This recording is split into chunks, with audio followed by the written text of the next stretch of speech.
Digging holes, digging holes, and digging holes.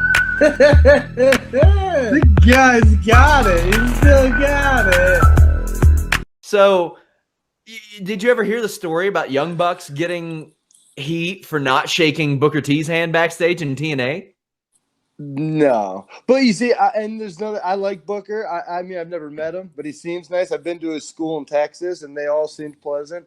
But Booker comes from a different time, and it's more traditional. And you were like, and it's still like that most places, you know. But at the same time, I guarantee the Bucks are kind of like me. You don't want to seem like a kiss ass. And Booker T is a legend. He's a five-time. Yeah. Right? There's 3 of those. You know, like that's pretty impressive. So it's like they probably didn't want to be like, oh, I don't want to seem like I'm just kissing ass. So like I won't go up to him. If he comes by, I'll shake his hand or something. And you know, he probably just never went by him.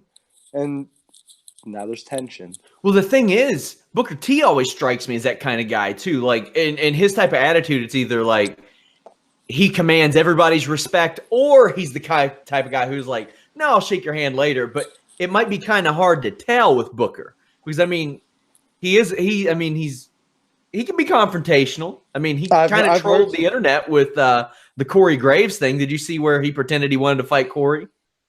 Yeah, I saw that. Is that a thing at WWE? I can just like pick fights with coworkers and we can handle it outside with Twitter. Oh, apparently I interviewed Corey Graves a while back. They both have their job, and that so it's like, oh, so I guess we can just fight each other in the parking lot. I mean, Corey Graves was talking to me on the record, which never happens with WWE guys, about wanting to fight CM Punk the night of his fight. That was pretty wild. I'll be honest, that might actually be a pretty good fight. It might be. That was legitimately they're both extremely worn down. They're both a little worn down from the biz. You know, I think that's a perfect those are the fights we should be booking. Pro wrestler versus pro wrestler in MMA. Oh, that I thought Bellator should have booked Alberto Del Rio versus Jack Swagger as soon as they signed Swagger. I don't know. It's kind of wild. I'm sure you saw CM Punk's fight, yeah? I saw highlights. Now maybe it's just me, but I hear a guy has been training for 3.5 years at one of the premier camps, Rufus Sport. How can that be possible? Even if you're the worst ever, how can you spend 3.5 years there and have those types of fundamentals? Well, honestly, because when you get thrown right into the lion's den, that's kind of what happened. It's Mike Jackson. It's still, dude. I don't mean the fighter. I mean the camp. Okay. Like just surviving. Yeah. How many times do you think CM Punk actually got a punch off in training? That's true. He ain't punching Sergio Pettis. And everybody, and when you go to a killer gym, everybody just wants to kill you. I remember when I started off fighting, I trained at smaller gyms, and I got good. I actually trained in my apartment.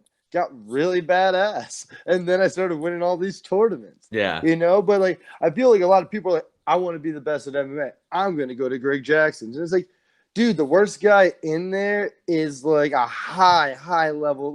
They're all high level dudes. Even if you're training with the amateurs, those amateurs moved there so they could eventually train with the pros. Oh, for a lot of people, walking off the street versus 2 weeks in is a lot. And then you got to realize this. Not only people probably try to take his chin and body at the gym.